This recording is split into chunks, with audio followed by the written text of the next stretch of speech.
I'm sitting alone in a dark parking lot.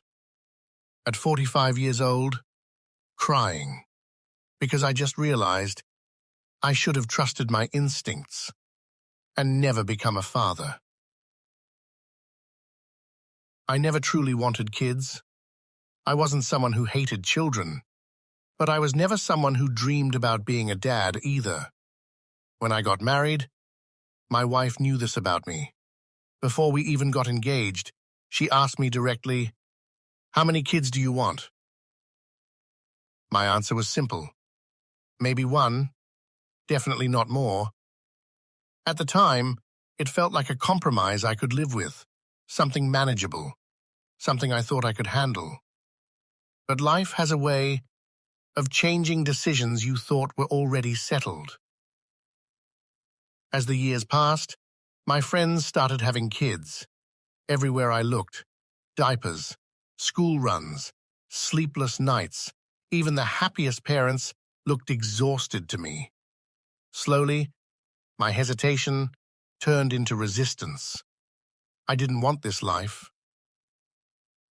But then something happened that changed everything. My wife's sister passed away unexpectedly, and overnight, family became fragile. Grief filled our home. Suddenly, having a child wasn't just about us anymore. It became about healing, legacy, holding on to something after loss. I understood her pain. I truly did. But my answer about kids was still no. That's when the pressure began. Not aggressive, but constant. My wife spoke about it more often. Her parents joined the conversation too. They made promises.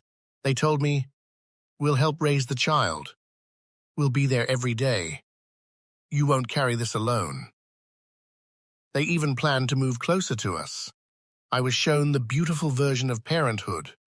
Disney trips, family vacations, a happy child running into my arms after work. And slowly, reluctantly, I gave in. Looking back now, I realize I didn't say yes because I wanted a child. I said yes because I didn't want to hurt the people I loved. Fast forward 11 years, and reality looks nothing like the dream I was sold. My child struggles with severe behavioral issues, constant defiance, anger, conflict. It's not communication problems, not sensory disorders, just relentless opposition to everything. We've tried therapy, counseling, behavior programs, parenting classes, you name it. We've done it. Thousands of dollars, years of emotional energy. No real change. And remember all those promises? The help? The support? It never came. Grandparents who said they'd be there every day now barely visit once a month. Raising this child fell entirely on us. Mostly on me emotionally. My wife still believes he'll grow out of it. She calls it just a phase. But I can feel the distance growing between us every time something happens. The breaking point came recently. I came home from work and found out my son had spat on our neighbor's doorknob.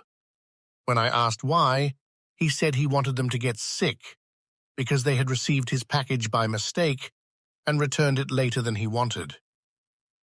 That level of anger from your own child, it shakes you.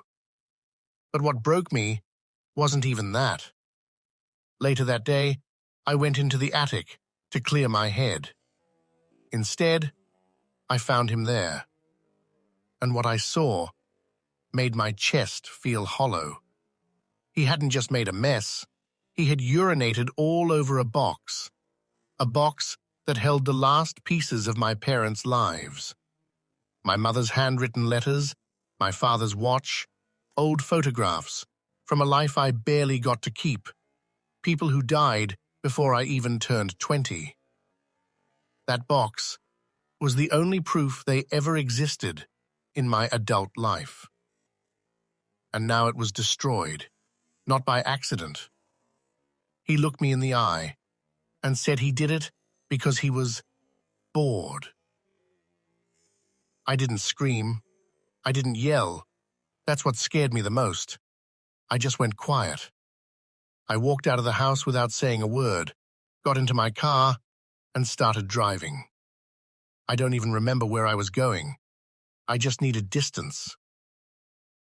And now, I'm sitting here, in this dark parking lot, engine off, lights off, trying to figure out if I have the strength to walk back inside. And before anyone says it, no, this isn't about bad parenting. I've read every book, worked overtime for years to afford help, dedicated my life to trying to do this right. But the truth is simpler and harsher. I knew I didn't want kids, but I said yes anyway, because I didn't want to disappoint people. And now, at 45 years old, I'm sitting in my car, crying alone in the dark. If there's one thing I'd say to anyone listening, it's this. Only have children if you are absolutely sure you want them. Not because family wants it, not because society expects it, and not because someone promises to help. Because when reality arrives, you're the one who has to live it. I'm staring at my front door through the windshield, and I don't know if I can turn the key. Does that make me a terrible father, or just an honest one? Because the truth is, I knew I didn't want this life, long before it ever began. And some confessions come from guilt, others come from regret, and some from choices we knew were wrong, even before we made them. Because at the end of the day, everyone has a secret.